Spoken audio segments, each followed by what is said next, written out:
Salut tuturor! Astăzi m-am hotărât să vă spun una dintre cele mai urâte vise ale mele devenite realitate. S-a întâmplat în anul 2020, pandemia COVID. Se apropia 1 aprilie, iar pentru mulți dintre noi această dată înseamnă doar o zi de glume și de farse.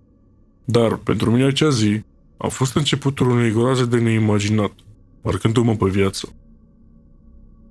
Totul a început într-o seară liniștită de primăvară, mai exact luna martie, când toată lumea își făcea pregătirile pascale. Eu nu am fost niciodată fascinat de această sărbătoare, însă am spus de această dată să-mi ascult mama să petrec această sărbătoare cu ei. Am fost de acord. Au plecat la biserică în ziua înălțării pentru a respecta tradiția. Eu am suferit o accidentare cu câteva zile în urmă, la piciorul drept. Urmă să rămân acasă și așteptându-i să vină. Între timp, mi-am deschis un film pe Netflix. Totul părea bine. Am hotărât să vizionez un film de groază. Filmul părea terifiant, dar plictisitor pentru mine. Uitându-mă 20 de minute, am ațipit, intrând într-un vis foarte ciudat. Cum? Că părinții mei au făcut un accident cu mașina în fața casei noastre, iar vinovatul fiind un bărbat cu mască albă plină de sânge pe față.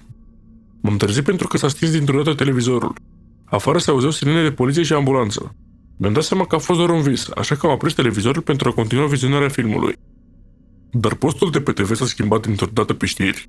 Știrile afirmând 3 persoane în moarte cerebrală într-un accident de pe strada Orșova din Timișoara, iar vinovatul este un criminal în serie, purtând o mască plină de sânge pe față, fugar din pușcărie. M-am uitat pe geam, văzând oprite mașinile de intervenție aproape de casa mea, iar în nici 2 secunde, un bărbat cam la 36 de ani, 1,85 înălțime, și purtând o mască albă pe față plină de sânge, îmi bătea la ușă.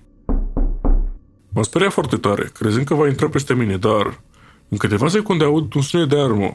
Poliția și-a făcut apariția înainte ca el să pătrundă în casă. Am ieșit afară, văzând mașina părinților mei în care era și sora mea mai mică răsturnată. Ei erau întiși pe jos, aflând puțin mai târziu decesul lor, eram disperat. Nu știam ce să fac, pe ce cale să o iau.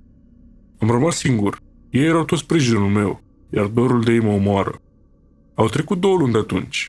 Mă tot gândesc la ei, între timp, m-am mutat în casa lor, renunțând la casa din care plecasem. Iar, pentru cei care mi-au omorât familia, îți promit că ne vom revedea curând.